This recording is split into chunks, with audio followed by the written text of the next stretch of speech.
Hello friends, so this is Ankur Kanaujia और biography के इस फर्स्ट एपिसोड में आज हम जानेंगे चीन के सक्सेसफुल बिजनेसमैन जैक मा के बारे में।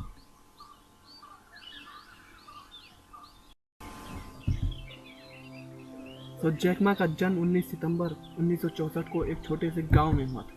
जब वह 13 साल के थे तब उन्होंने इंग्लिश सीखना आरंभ कर दिया था। चीन में बहुत ही कम लोग इंग्लिश सीखते थे क्योंकि उस समय चीन की भाषा चीनी थी और इंग्लिश सीखना जरूरी नहीं माना जाता था। इंग्लिश सीखने के लिए वे किसी अध्यापक की सहायता नहीं लिए थे, बल्कि टूरिस्ट गाइड बन गए थे और टूरिस्ट से इंग्लिश में बात करने की कोशिश करते थे। उन्होंने यह काम 9 साल तक किया था और अब वो इंग्लिश सीख चुके थे। जैक मा का पढ़ाई में बिल्कुल मन नहीं लगता था, इसीलिए वह 4th में 2 बार और 8th में 3 बार फेल। उसके बाद वो ग्रेजुएशन के एंट्रेंस एग्जाम में 5 बार असफल हुए। उन्होंने 30 अलग अलग जगह पर जॉब के लिए अप्लाई किया, लेकिन हर बार असफल हो गए। बाद में उन्होंने KFC कंपनी में अप्लाई किया। उस नौकरी में 24 लोगों ने अप्लाई किया था, 23 लोग सेलेक्ट हो गए, सिर्फ जैक मा ही नहीं सेलेक्ट हो पाए थे। क्योंकि उनकी इंग्लिश अच्छी थी, इसलिए उन्हें कॉलेज में लेक्चरर के लिए रख लिया गया और उन्होंने कुछ दिनों तक ट्रांसलेटर का काम किया। 1995 के शुरुआत में वो अपने दोस्त से मिलने अमेरिका गए। वहाँ उन्होंने पहली बार इंटरनेट देखा। जैक ने इसके पहले इंटरनेट कभी नहीं चलाया था।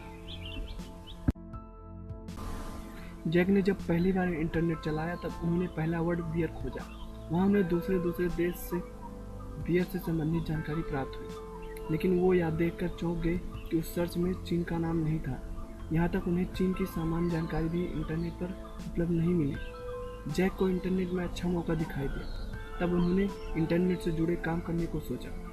उन्होंने थोड़ा रिसर्च किया और फिर अपने देश के छोटे बड़े व्यवसाय को इंटरनेट से जोड़ने के लिए अपने फ्रेंड के साथ मिलकर एक वेबसाइट बनाई जिसका नाम चाइना येलो पेजेस था। लेकिन उन्हें चीन में इसके लिए फंडिंग नहीं मिल पाई, जिसके कारण इसे भी बंद करना पड़ा। अब तक उन्हें निराशा हाथ लगी थी, लेकिन उन्होंने हार नहीं माना और फिर से अपनी वाइफ और 20 लोगों के साथ मिलकर फिर से नया वेबसाइट बनाया जिसका नाम alibaba.com था।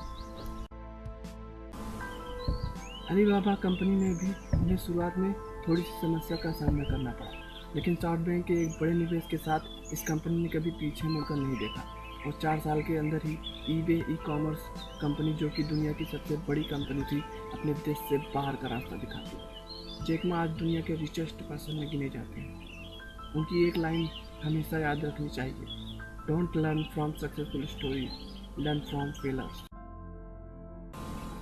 अपना बहुमूल्य समय देने के लिए धन्यवाद। वीडियो अगर अच्छा लगा हो तो शेयर और सब्सक्राइब करें ताकि ऐसे ही वीडियो आपसे मिस ना हो। आपका दिन शुभ हो।